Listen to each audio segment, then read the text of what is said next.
Let's 3D print two little finder guys.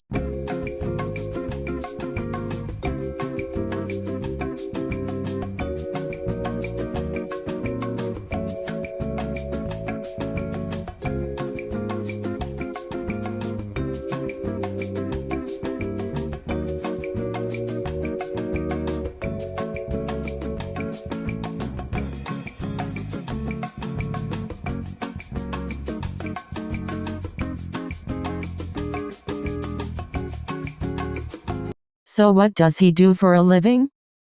Well, oh my God. Wow.